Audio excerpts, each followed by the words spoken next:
This is Focus with Jack Connell. Good evening and welcome to this month's edition of Focus. This month we are talking about public art here in Rapid City and in the Black Hills. Three guests with us to talk about that. Masayuki Nagase, he is the sculptor with the Main Street Square sculpture project, The Passage of Wind and Water. James Van Nye is a local artist. He has participated in the City of Presidents project, did 3 of the presidents downtown. And his latest work, The Eagles, a tribute to 2 fallen police officers here in Rapid City. And Tyler Reed from the Doll Art Center, he is heavily involved in Art Alley in downtown Rapid City. We're talking about public art, really any art that is designed for a public place and designed and also displayed in a public space, something you've seen from the ancient Greeks through the Renaissance all the way through to modern times. Here in the Black Hills, probably the most notable bit of public art, of course, is Mount Rushmore. You also see the presidential sculptures downtown, the fish along Omaha Street, Art Alley, and the latest, the sculpture project down at Main Street Square. Yuki, we're going to start with you. What is the function of public art? What does it add to a community, do you think? Well, I think to me, public art is kind of a connection between, art and the community. And artists get involved and function as finding meaningful vocabulary for the people in the community. What's that add to the city? Excuse me? What does that add? What does that public art add to a town? Well, I think public art is very special because people in general, without any connection with maybe galleries or special education, they can be exposed to public art, and they don't have to pay any money to see that. In that sense, it's really open to everybody. And James Van Nye, you said you have done some of the presidential sculptures downtown, the Eagles recently. What do you see public art? What place does that really hold in a community? I think that so much of our visual environment is propaganda and advertising that it's nice if occasionally there are areas of peace or beauty or a different type of communication. For example, the mural that I did out at the airport in the baggage claim, that space had formerly been devoted to advertising. And I think for people flying into the airport, it's nice to have something that expresses something different about our community than trying to sell various businesses and services. Is it a better community with public art than it is without public art? Yes, it's more interesting to visitors. It has sort of a peaceful or relaxing or interesting feel for the people that live here. Yes, it helps the community. Tyler, how do you see public art fitting in with the whole scheme of things here in the Black Hills and in Rapid City in particular? Well, I think it's one of the things that we're really doing right in this community. The revitalization of a community isn't necessarily just an economic process. It's also a creative-based process. And that's something that I believe that our city really understands. And it's something that's very important to the community and its growth. How does that add to the community, do you think?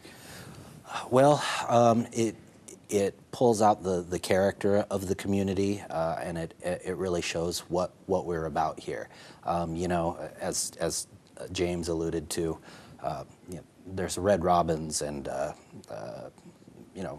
restaurants of such nature all across the country, and I could go to an Applebee's in Mexico if I wanted. But it's the art and the people that really make one community different from another. So how does public art differ from private art, what you might do for yourself or for somebody else as opposed to what you're doing in public? Well, that's an interesting thing that through painting in Art Alley I've really come to understand. Creating art out in the public can really be a changing thing for an artist. You see how your art affects and impacts your community, and you learn a lot about yourself as a person and a lot about your community as well. Now, James, you have a gallery, you sell your paintings privately there. How does that differ from the work that you're doing in public places, like say at the airport, the president's statues? For one thing, a lot of public art is designed to be outdoors. Obviously, the mural at the airport is indoors, but a lot of the pieces, the work that we do is for outdoors, for people walking around. A lot of public art is bigger. Artists like to have a large canvas to work on if we can, whether it's on a building wall in Art Alley or whether it's the big stones that Yuki has had the opportunity to carve. It's very nice to be able to work on that kind of scale. Yuki, for you, how does the public art differ than some of the private things that you've done over the years? Well, I think through working in public art, you can really, artists can learn about the community. You know, I've been working as studio artist many years. Then last 15 years, I've been working in public art. And the thing really changed my awareness about, you know, surrounding environment and the people. What does it do for you as an artist that many more people are going to see your work? That many people can appreciate what you're doing than they could if it was just in somebody's living room or in your studio? Well, I think it's really nice to work in public art because you can see so many different type of people, you know, diversity actually. You have this response from many different people. That's a very big difference if you show only museum or gallery. James, how about you? What does that do for you, having that many additional people be able to see your work, see what you're able to do? It scares you when you're working on a piece that will be more conspicuous than anything you've done for private consumption. It makes you want to do your absolute best. That's been the effect that it's had on me. How about you? Are there positives to doing that out publicly? Well, it definitely leads to a lot of potential opportunities. You know, working in Art Alley has really changed my life. I started out in the area as a welder, and now I have a job in the arts, working for the Arts Council. And that all really came about because of my participation in Art Alley and wanting to see that place grow and shine. Are there downfalls of that as well? Because as you know, when you do things publicly, if people also don't like your artwork, some people are not shy about letting that out. I mean, how do you as an artist take that sometimes? At times it can definitely be difficult, but it's something that you learn and grow from. It's something that you accept. There are people that may not like your work in any context, but the magic of having it out in public is there's the potential for that dialogue to happen. You know, I can think of one specific instance where I was painting in Art Alley and a gentleman came up in the afternoon and was watching me paint, and I said, "How are you today?" And he said, "Pretty good until I saw you." And we continued the dialogue, and by the end he wanted to take a picture with me and shook my hand and really appreciated what I did, after some of maybe the misconceptions and stereotypes that he may have had were out of the way. And that's what public art does. It's that magic thing that creates dialogue. Now, James, obviously people's tastes in art vary wildly, so some may like what you do, some may not like what you do. How do you handle that? Well, of course, I've had to deal with that as an artist and musician my whole life. You do have to be somewhat thick-skinned. The reception of most of the projects that I've been involved in has been very positive. And of course, you wince when somebody tells you that they hate your work and that it shouldn't have been put up. Anything you do in public, whether it's a work of art or whether it's a building or anything like that, there's always going to be someone who's against it. Anything that changes the status quo, somebody will object to it. Yuki, I'm sure you've gone through that when you put things out in public. You're going to like it, some people are not. How is it an artist do you deal with that? Well, I think you know, you can't really satisfy everybody, and everyone has different taste. And so that's why I'm careful, you know, to have this kind of study about the community and what community needs, what community feeling, and how I can share things and ideas. That's why I do many workshops before I start a project. All right. We will continue our look at public art and find out a little bit about some of the projects that these guys are working on when we come back with this month's edition of Focus. I'm Jack Cottle. Welcome back to this month's edition of Focus, talking about public art here in the Black Hills and in Rapid City. James Van Nuys is a local artist. He has worked on the City of Presidents project and his latest work, The Eagles, a tribute to two fallen Rapid City police officers. How did that project come about from the sculpture standpoint? That I was hired by the police department. The money had been donated by the community and by the families of the two officers. And they wanted a sort of symbolic work of art to commemorate the two officers who were killed. I had a fair amount of direction on that in terms of what the subject matter would be, and then the abstract elements of the design I came up with. What adds to that when you have such an emotional kind of situation like that, and an emotion attached to the sculpture that you're making? Well, I think what makes that work is that it is a symbolic piece rather than as opposed to a realistic sculpture, say, of the two officers, which was considered at one time. And for the families, I think it's very fitting and proper that there should be a permanent memory of what those two officers gave to the community. So what's that emotion like when you finally get through all that work and you get to the dedication here just a couple of weeks ago and you see the emotion poured out by the other people there? That was an emotional piece to work on. I worked directly with the families of the officers, and of course it was a very difficult couple of years for them. But I feel like they were very positive about the piece. They liked the piece a lot, even when I first designed it. They felt that it was the tribute that they wanted, and I hope and believe that it's made their loss somewhat, not easier, but something that they feel has value to it. As an artist, what's it like to come back years later to something like that and still, you know, every time you drive by there, it's still there? Through my career, there have been pieces that I've revisited and thought I had done a good job on, and there are pieces that I go back and think that I could have done them better. Everybody who makes things, there's a range of success in the things that we do. It's just something you have to live with.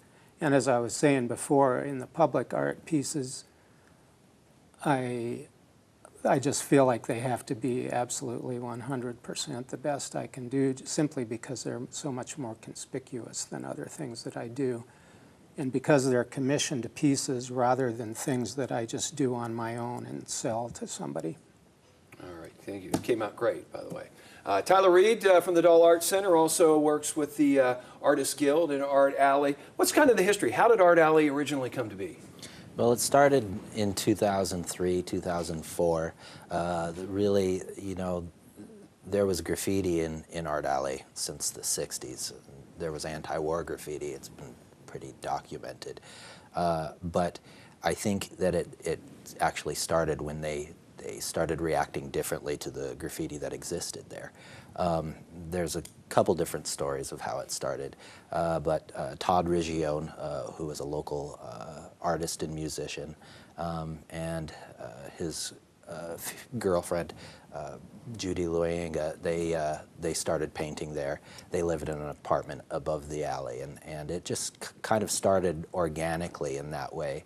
And then they really started to grasp, you know, the scope of what they were doing and termed it Art Alley, and it grew from there. So when did this really start to take off? Where now it is, you know, especially you go down there on a Thursday night and summer nights, and it's a whole different world down there in Art Alley. When did it really start to take off and build like that? You know, it goes through continual change, and I think that's what helps it grow in some sense. You know, I would say word was spreading about it in about 2005, 2006. And, you know, with a public space like that, where you're encouraging community involvement, and it's a no permit based system, It can be a struggle at times to maintain that, to try and get the community to work together towards a shared vision and keep it an asset. So from time to time, you know, it'll start to falter a little bit, and then, you know, those that care about it will jump in and really work hard to make it an asset. And currently, it's doing very well. You know, the CVB, you know, promotes it as a destination. I love to see the tourists' face when they come through for the first time. It's just like magic to them. So, yeah. What kind of reaction do you get when somebody just wanders around the corner, has no idea it's there, and then, what is this? Yeah, there's a lot of mysticism involved in it. I would say half the people stumble upon it, and the other half have heard about it already and come around the corner and say, oh, this is it. So that's a good mixture. And their reactions are always great. I will say that it is a difficult place to paint now because of the fact that you spend a lot of time talking and becoming an ambassador for the area. So, you know, half the time you paint and the other half you talk to people who have lots of questions about it. What's the protocol down there? Can I come along and just, if somebody else has a really nice painting down there, can I come along and just paint over the top of it? I mean, there's no more room to start something fresh. Well, it is a no permit-based system. What we do, those that care about it and use it to its full potential, we encourage common sense, respect for the community and for the artists working there. And, you know, the people that use it a lot understand that, you know, people's art and their efforts should be given time to shine. After a while, there's a natural way that things recycle out through, you know, scrawl that begins to build. But basically, the understanding is be prepared to put the same amount of effort or more effort than what you're covering up. And that doesn't necessarily imply that you need to have the same skill level as some of the fantastic artists that use that space. We want everyone to be able to use it. But if you're putting the same amount of effort in as what you're covering up, then you're keeping that area an asset. All right, we are going to take a break. We'll take a look at the sculpture project down at Main Street Square when we come back with this month's edition of Focus. I'm Jack Cottle. Welcome back to this month's edition of Focus, talking about public art here in Rapid City in the Black Hills. Masayuki Nagase is a sculptor for the Main Street Square sculpture project, the passage of wind and water. When it comes to public art projects, they don't come much bigger than that. What was the process? How did you decide to throw your hat in the ring for this one, and how did you end up being the guy? Well, first I read information on some, you know, something through internet. And I thought, wow, it's Badlands. That's the only word I knew around South Dakota, because some 30 years ago I camped there and I got a very strong impression. So I thought, well, not much chance to get selected, but let's try. Maybe I am lucky to go and visit that land again. So that's why I applied. And what was the process as far as you being selected? Well, it's a kind of long process because first we had to submit general concept and little sketches. Then similar thing happened 3 times. Then finally, you know, 5 finalists. Then we are invited to Rapid City, and we had a tour, and we learned about environment and history. So then we went back home and built up more, you know, concrete ideas. Then I think 2012, November, we came back to propose our ideas. Now, for someone, you said you were here just to camp for a brief time. So how do you come up with an idea for this particular piece that really involves this whole area and the history of this area? Well, it was very challenging to have a proposal because I didn't know the community.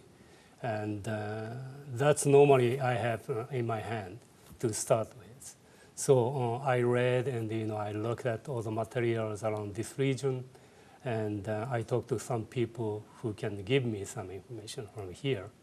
And then slowly I built up, you know, my idea. I got some sense of this place and the people.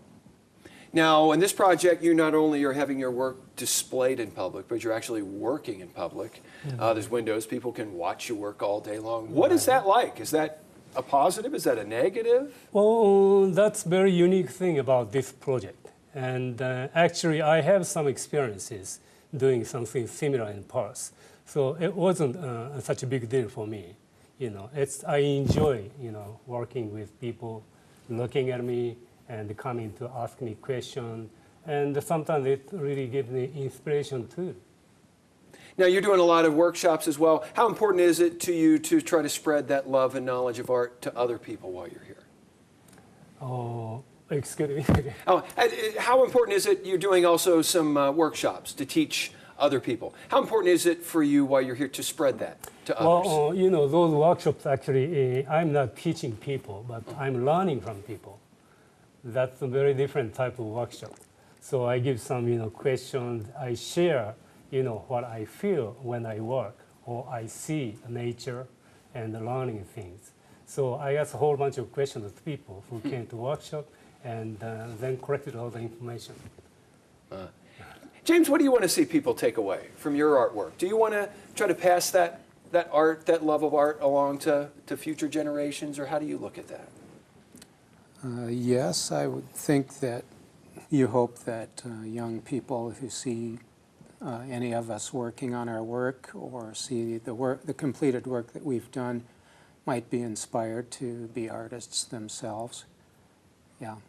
Now, Tyler, you're in art education down at the Doll, so obviously that's a big part of what do you want to see young people get from what you guys are doing down there? I think art is vital to keeping humans human. It gives us our humanity, and that's something that's very important. I want to see the future generations empower themselves through their creativity. It is very possible to do. I see it all the time, and that's something, that's probably the most important thing to me. Now, we're talking a lot about public art. If you're doing a piece of artwork just for yourself, not to sell, not for anybody else, what kind of work are you going to do? I started out with letter-based graffiti artwork, and I focused so much on just getting the details of each letter right that I didn't work with color at all. I worked in black and white, or white and red, or very two color tones, and the structure was very rigid. I enjoyed it, but over the past year, I've started to work more with just flow and rhythm and movement, and I've let all the color out, and it's been a lot of fun. So that's really what I've been working with lately. James, if you're doing something just for yourself, not for anybody else, what kind of artwork would you sit down and do? That is such a hard question. I've been doing commissions for many years now, and ever since I was a kid, I simply liked making things, and I don't have any strong preference as to what material I work with or what the subject matter is. I'll work with wood or metal or paint or cloth or anything. If that situation ever comes up where I get to do what I want to do, I'll have to think long and hard about that. Almost out of time. What would you do if you had just some time just to do artwork just for yourself? What would you do? Well, I just play with stone, I think. In my studio, I have many pieces, and those pieces stay maybe over 10 years sitting there, and I could have, play with them. All right. We are out of time. Hey, I want to thank all three of you for coming up. Masayuki Nagase, James Van Nuys, and Tyler Reed. Thanks for watching. See you again next month.